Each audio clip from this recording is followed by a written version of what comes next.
everyone, welcome back. This is Fei. This is Nick. And this is Preogs Over Coffee. We're very excited to have with us today Dr. Benjamin Brown, who is an assistant professor of Obstetrics and Gynecology at Women and Infants Hospital and at Warren Alpert School of Medicine at Brown University, who is going to be talking today with us about progestin-containing contraception. Welcome, Dr. Brown. Thank you so much. Happy to be here. All right, so for learning objectives for today, again, we're going to be talking primarily about progestin-containing contraception. So we're going to talk generally about progestin contraceptions. We're going to talk about sort of that biochemical structure of progestin contraception. We're going to talk about delivery of progestin-based contraceptive methods. And then finally, we'll delve into some special clinical topics, things that you should consider when you're prescribing a progestin-based therapy. So Dr. Brown, I guess let's start. What are progestins? Yeah, so I like this class of medicines because they have like a bunch of different names that all mean the same thing. So, right, generally we're going to call them progestins, but you'll see progestogens, you'll see progestational agents, and basically we're just talking about this class of medicines that all mimic the action of progesterone, which is the endogenous hormone. When we're using progestin for contraception, we're looking at its role in the menstrual cycle, obviously. And so you'll remember the graph that we all learned in medical school that has that GnRH surge that causes your pituitary to release your gonadotropins, your follicle-stimulating hormone, your luteinizing hormone. And you'll know that the endogenous progesterone has an inhibitory effect on that LH surge. That's right. Yeah. So once you get that corpus luteum formed and it starts secreting progestin or progesterone, you've had your ovulation, and so the feedback loop will be a negative feedback loop. So we're basically just harnessing that inhibitory feedback that's there in your normal menstrual cycle when we give exogenous progestins, right? So we're going to suppress LH and hopefully suppress that LH surge at mid-cycle to prevent ovulation. So that's the key function that we're looking for when we use systemic progestin contraception, is that LH surge suppression. But you're also going to see downstream effects too. So endometrial changes that are unfavorable to implantation, and then some cervical mucus thickening. And depending on what specific drug we're using and what delivery system we're using, you might see a slightly different balance of the role of all of those mechanisms in its contraceptive effect. Got it. And I guess, thinking about that, when we talk about receptors, what exactly do you mean by these receptors? Where are they? How do they work? Yeah, sure. So these are steroid hormones, right? So they have an intracellular receptor, and there is a progesterone receptor, and that's the receptor that these drugs are all working with. The expression of the receptor is actually under the control of both estrogen and progesterone. Different tissues work a little bit differently. Generally, estradiol is going to upregulate expression of the progesterone receptor, and progesterone is actually going to downregulate it. And in fact, progestins downregulate both the estrogen and the progesterone receptor. So if you think about that, that's going to be a big part of why your progestin-only methods are going to have a key side effect of breakthrough bleeding, because over time, that prolonged progestin exposure at the endometrial level is going to downregulate expression of both types of receptor, and so that's how your endometrium becomes desynchronous. It's not really listening to either estrogen or progesterone stimulation anymore. Got it. That's very interesting. What about kind of other classes of medicines? Are we going to talk about those today? Or there's medicines that also act on progestin receptors, or similarly, things like ulipristal or mifepristone, things like that? Yeah, absolutely. So you've kind of hit on two of the big other progesterone receptor meds that we use. Mifepristone is an anti-progestin, right? It's used in medication abortion, management of early pregnancy failure, and for induction of labor in the second trimester at times. We're not going to delve into that too much today. Just it is a different class of medicine. It's working differently than the progestins, but obviously really clinically relevant when we're thinking about the progestin receptor. And likewise, ulipristal acetate, which is used for emergency contraception in the US and actually globally is used for management of fibroids and abnormal uterine bleeding. It's a selective progesterone receptor modulator. So just the same way as you've got SERMs like raloxifene, tamoxifen, ulipristal is a selective progesterone receptor modulator. Again, not going to delve into that too much. We're going to stay focused. There's enough to talk about just in the progestins themselves. So I would start there for the moment. Certainly. So yeah, let's throw it all the way back now to we started talking a little bit about how these are steroid hormones. Occasionally on Creogs, we get test about things like biochemistry, things that I feel like were really medical school questions, but now are here in residency questions. What do we really need to know in terms of clinical application about this structure or biochemistry of progestins? Sure. So, yeah, I think I'm a pretty big nerd, so I think it's kind of cool to know the kind of relationship between the progestins. I think in terms of actual, like, what's valuable on the Creogs, I think, yeah, there's a chance that you might get asked a question here or there about different types of progestins. So I think it's worth talking about from that regard. And if you happen to be a nerd too, you might decide you want to delve into it more. And there's there's full books just on progestins, so you can go down this road if you want. In terms of clinical application, rarely I do think about the specific characteristics of one progestin versus another when I'm helping troubleshoot a method with a patient or things like that. But I think kind of heuristically, it's very reasonable to think about the progestins as one category. I think for the most part, you will not. I think for the most part, you will make appropriate clinical management choices, even if you're mostly considering all of the progestins kind of in one box. But yeah, I mean, to delve in a little bit on the biochem side, so all of these drugs are going to share a 4-ring steroid skeleton. So again, these are steroid hormones. They're going to look a little bit similar. If you just kind of take a quick glance at them, they're going to look a little bit similar to other steroid hormones, androgens, estrogens, and so on. And in that 4-ring structure, it's really the side chains that are going to drive the both the progestational activity and the potency, as well as any other kind of side effects or alternate functionalities. I'll take a quick side note and just say that most of the drugs we're going to talk about are really only available in the US as part of combined hormonal contraceptive pills. So they're combined with estradiol as an oral pill. So we're kind of talking about mostly progestin-only methods today, but for the purposes of the kind of subclasses of progestins, most of these you're only going to really see the differences because someone has one birth control pill or another. Kind of oldest or most original progestins are going to be the what we call the pregnanes, which are the progesterone derivatives. They don't really get labeled with a generation. And medroxyprogesterone acetate is going to be your prototype for that, right? It's basically equally potent to endogenous progesterone. You'll see it in Depo-Provera. You see it as pill that's just medroxyprogesterone acetate as a pill, and that's going to be kind of your prototypical progesterone, your basic pregnane progesterone. And actually megestrol acetate, which you'll see with a lot of times we use that for oncology patients, that sort of thing, also similar, also a similar medication. These guys have a half-life of about 24 hours, so they have one of the longer half-lives among the progestins, which can be nice, obviously, when you're trying to maintain a steady state for a patient. So then we have the estranes, which are sometimes called the first-generation progestins. These ones came out around the 1950s. They started to be synthesized. And these are actually derivatives of 19-nortestosterone. So they started with the androgen skeleton and then converted it into the first-generation drugs. These guys are going to be more potent than the pregnanes, and so that was kind of the clinical value of them is we got more progestational activity, more kind of a stronger activation of that progesterone receptor in comparison to endogenous progesterone. And norethindrone is going to be the one that you'll see most frequently out of this group. These guys do have a shorter half-life, or at least norethindrone does, at 8 hours.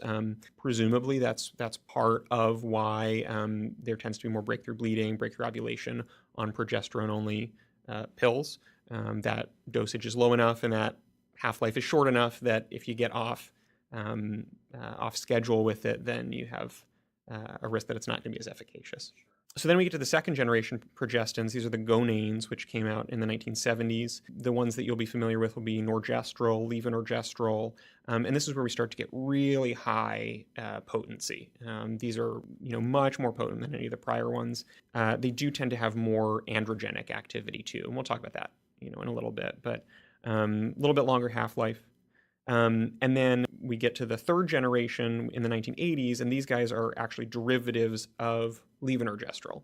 And this is where it kind of starts to go off the rails a little bit, because this is a really heterogeneous category. Norgestimate, gestodine, desogestrel, etonogestrel, and these drugs really don't have anything specific in common except that they all come from levonorgestrel. So kind of a tough category, and it kind of gets to why just thinking of all the progestins together is sometimes easier than trying to break out by generation. And then finally, the fourth generation that comes out in the 2000s is actually one that it's probably worthwhile knowing about with a little bit of specificity, because this is where you get drospirenone, which is going to be it's actually more closely related to spironolactone in terms of its synthesis. And this is going to be important to know about because it is an actual anti-androgen. And also there's been some kind of media concerns about it with regard to risk of thrombosis, which we can kind of get to. But you'll probably be asked about drospirenone by patients at some point, and it may also be on test questions for that reason, because it's kind of a hot button medication at times. Yeah, absolutely. So before we get to those clinical topics on thrombosis and such, let's just touch briefly for our listeners on the delivery methods of these progestins, because just being a resident and trying to talk to patients, just even talking to them about the different methods there are, let alone the drugs within those methods, can be a challenging thing. Yeah, for sure. Yeah, so happily there's a variety of options for how we actually deliver progestin-containing contraception. Intrauterine devices are a first start. There's a number of progestin-containing IUDs on the market in the U.S. now. They all have levonorgestrel in them. That's the progestin in all of the U.S. marketed IUDs at the moment. And so these are going to be really highly effective at preventing pregnancy. They will work for years at a time if the patient desires them to, and really few systemic side effects, because a lot of that progestational activity is actually happening locally. Those endometrial and cervical effects are really key for these methods. You've also got the implant, the contraceptive implant, which is an etonogestrel implant, also one of those latter generation, high potency, higher androgenic progestins. Also highly effective. I mean, the most effective single method of birth control that we have, really. The big one for this delivery system is going to be that irregular bleeding can be a real frustration for patients, which people may have experienced. If you've taken care of folks with the implant, you will definitely have had some folks who have it out because the bleeding really is very frustrating to them. Absolutely. I've seen that. And that's going to be related to that progesterone and estrogen receptor downregulation that we talked about at the start, where the endometrium just kind of isn't listening to the signals it's getting from centrally. So, and then obviously we have the shot, right? We have depomedroxyprogesterone acetate, which is an every 3-month shot. Highly effective, actually, in the Contraceptive Choice Project, when they compared folks who were actually receiving the contraceptive shot every 3 months on time, when they compared the pregnancy rate for those patients with the pregnancy rate for folks who were using the IUD or the implant, they were actually the same. Wow. So yeah, so really if patients are able to be really adherent to the shot, it's highly effective. It's really just that you have to come back every 3 months, and if you can't make it for some reason, then the efficacy starts to go down. And likewise, irregular bleeding tends to be an issue for folks on Depo, mostly at the outset, right? Tends to get better over time. We alluded to it before. There's progesterone-only pills, right? Northindrone and norgestrel are available on the market right now. So for patients who really want a pill form of their birth control, but maybe aren't a candidate for estrogen, that sort of thing, they can take one of those. And then finally, wouldn't want to leave out, we talked about ulipristal, and then there's also levonorgestrel as postcoital contraception. A 1.5 milligram one-time dose of levonorgestrel can be used for emergency contraception. So again, taking advantage of that high potency of that formulation to hopefully delay ovulation when someone's had unprotected intercourse. Very good. Thank you for that review. Going from there, one of the things that I've talked with you about before and always continues to surprise me as I read back through trying to refresh myself on who I can use certain contraceptive methods in, who I can't use methods in, or that there are definitely things to remember with the progestins, also particular side effects to remember with these progestins. Why don't we start off with just a talk on androgenicity? We've kind of talked a little bit about different progestins having more androgenicity or anti-androgenicity, like with drospirenone. What do we need to know about that in particular? Yeah, so that's a great question, and it's going to be one that that I think intermittently I will have patients who really want to delve into that when they're choosing a method. Basically, all progestins will have some level of cross reactivity with the androgen receptors, some more than others. And then there will be some that are anti-estrogen or anti-androgenic, and then there will be some that are anti-androgenic. The main way that we see anti-androgenicity is going to be actually in our combined hormonal methods. Estrogen really upregulates sex hormone binding globulin, which is then going to bind testosterone, which is then going to make there be less free testosterone available, and it's the free testosterone that's functional.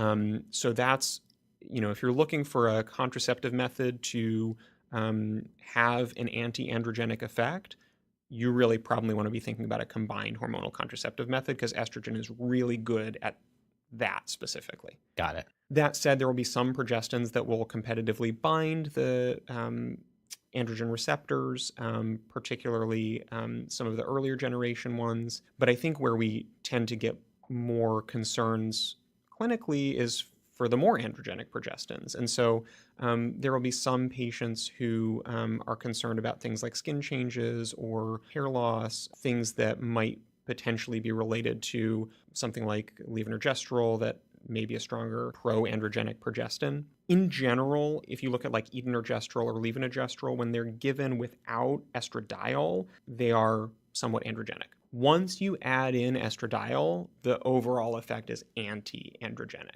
Huh. So that's because that estrogen is so effective at raising that sex hormone binding globulin.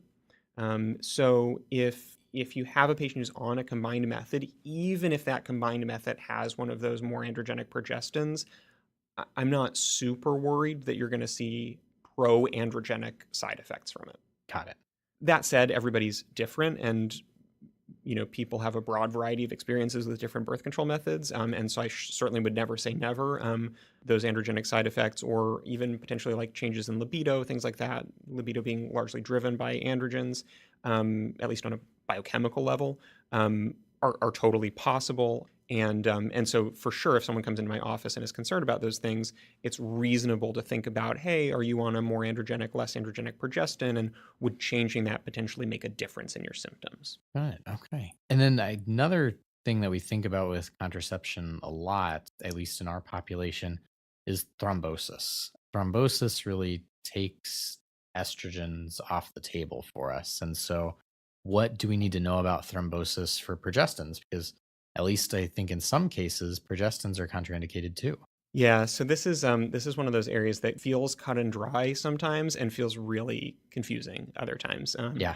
So first and foremost, as you say, anything with estrogen in it is going to raise that thrombosis risk, both for venous and arterial clots, right? So you're absolutely right. If somebody has a high risk of thrombosis, estrogen is probably off the table for them for that reason. That said, I want to pop into the combined contraceptive pills just for a second to say that's part of where that drospirenone question is going to come up from patients and potentially on test questions, because it was drospirenone is available in combined OCPs in the U.S. There have been some concerns about increased thrombosis risk above and beyond other combined OCPs for those patients.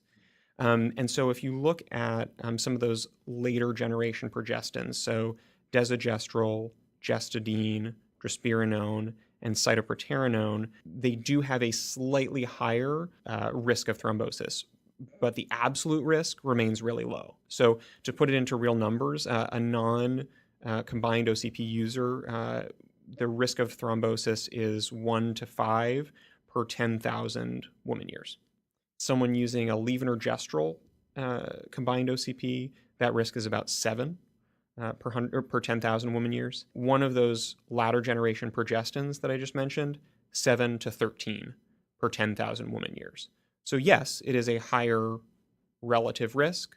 That absolute risk remains very low. Always worthwhile to put into context when we're talking about contraception. Another potential outcome is pregnancy, right? And in pregnancy, the risk of thrombosis is 20 to 30 per 10,000, and postpartum 40 to 65 per 10,000 woman years. Fair enough. So yeah, weighing the risks and benefits always. Yes, exactly. There's not just one possible outcome being on this medicine or not. There's what happens if we don't provide this treatment to the patient. So I would say about that in general, somebody who's a candidate for any combined OCP is probably a reasonable candidate for a combined OCP containing one of those progestins. Because if they're not someone who's at that unacceptably high thrombosis risk, their absolute risk of thrombosis on one of these meds remains low. Got it. So that's kind of for the latter generation progestins and some of the combined formulations. The other thing that I think you were alluding to is a little bit about, are there some people for whom any progestin might actually raise their risk of certain kinds of thrombus? And there are. So I think that one of the important distinctions to make is going to be this difference between patients who are at risk of arterial thrombus and kind of endovascular disease versus folks who have some specific increased risk of more of a venous stasis and venous thrombus. The folks who are at more of a venous risk are probably still often good candidates for any progestin method. It's really the folks who have kind of endovascular risk factors that we're more concerned about kind of double checking to make sure they're a good progestin candidate. And so what I mean by that is if you think of folks with long-standing diabetes where they have retinopathy, nephropathy, folks with diabetes for 20 years duration or more, these are folks who are going to have higher risk of coronary artery disease, atherosclerosis. Progestins, when you give an unopposed progestin, we do have good data that say that they shift the lipid profile to be kind of more of a quote-unquote male-type lipid profile, lower HDL, higher LDL. What we don't have really clear data on is what that actually does to your actual thrombosis risk. But we have a plausible argument to say that if we get that more male-type cholesterol profile in somebody who already has those kind of atherosclerosis, endoarterial, endovascular risk factors, that might not be good.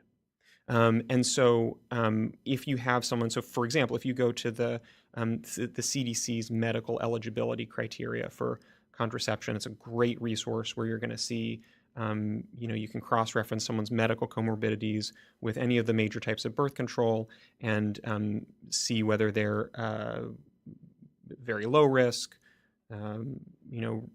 benefits greater than risks, risks greater than benefits, or contraindicated.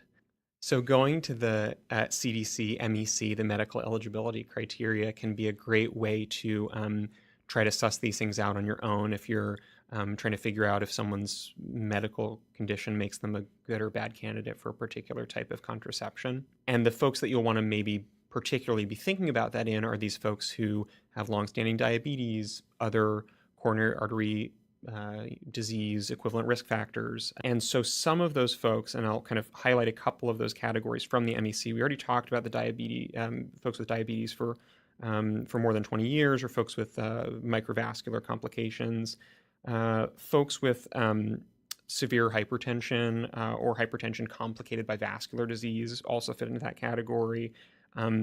History of stroke potentially fits into that category. Multiple risk factors for atherosclerosis.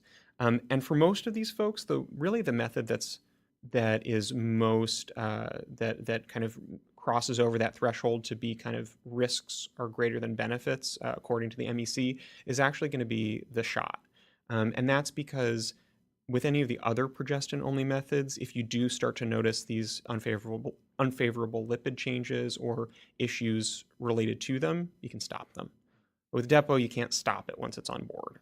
And so that's where you'll see, if you look at the MEC for some of those folks, Depo will become a category 3, meaning risks generally outweigh benefits. And that's really the rationale. Got it. Oh, that's very interesting. What other contraindications exist to progestin-only methods besides the vascular risk profile? Very few, happily. Obviously, anybody with breast cancer, particularly hormone receptor positive breast cancer, but actually any breast cancer history, whether it's current or prior, is a contraindication to hormonal contraception, unfortunately. That's kind of a deeper risk-benefit conversation to be kind of individualized, but in general, those patients aren't great candidates for hormonal contraception. Severe liver disease like decompensated cirrhosis, hepatic adenoma, malignant liver tumor, just related to hepatic processing of steroid hormones, those patients can be potentially not great candidates for progestins. Bariatric malabsorptive procedures are actually an interesting one for the progestin-only pill because they're malabsorptive, and that is such a finicky oral medication. Those patients aren't great candidates for the pill. Hard to give a comprehensive list. I would just say, if you're ever in doubt, or really if you ever have someone with a medical comorbidity and you just want to be sure, go to that CDC MEC. It's available as a PDF, or it's available on your iPhone or Android as an app, and you can double check and feel confident that you're doing something safe. And of course, hopefully you have friendly neighborhood family planning specialists who can do a complex contraception consult for you if things are getting really intricate. Absolutely. We know we have one right here, Dr. Brown. The other place, Dr. Brown, where we use progestins commonly is in management of acute uterine bleeding. Do you mind talking a little bit about that and sort of the things to consider with different progestin methods for that indication? For sure. Often, in terms of stabilizing acute uterine bleeding, estrogen is going to be your best bet, right? Because it's going to upregulate those progestin and estrogen receptors. It's going to synchronize the lining, you'll stabilize it, and you'll get really good immediate effect. But lots of patients aren't great candidates for estrogen, and so we often are then going to be ending up giving a progestin. For those patients, you can expect that you might take a little bit longer to achieve improvement in their bleeding, just because you're going to kind of destabilize a little bit as you get started on the method. But then hopefully over time, as the whole lining becomes kind of less sensitive to both estrogen and progestin stimulation, it'll slough off and you'll decrease that bleeding and improve their bleeding profile. So you can do that with progestin pills. You can do it with the shot. You can certainly do it with an IUD. I would say that the one method that we've talked about that's probably not a great treatment approach to anovulatory bleeding or desynchronous bleeding would be the implant, just because it really is unpredictable how folks are going to respond, and so many people tend to have irregular bleeding in the first few months on it. I wouldn't go to that to try to suppress AUB. That said, we've been talking a lot about folks who are on progestin methods and then have breakthrough bleeding, and that's kind of the flip side of the same coin. And that gives me the chance to kind of point out another really great resource from CDC, which is the selected practice recommendations. So CDC has a kind of companion document to the MEC, that is the SPR. The alphabet soup of the CDC. Yeah, exactly. We've got bureaucratic acronyms left, right, and center. But the SPR is really great. It actually will be in that same smartphone app that you get for the MEC, and it will give you some evidence-based suggestions on how to manage things like common side effects of contraception.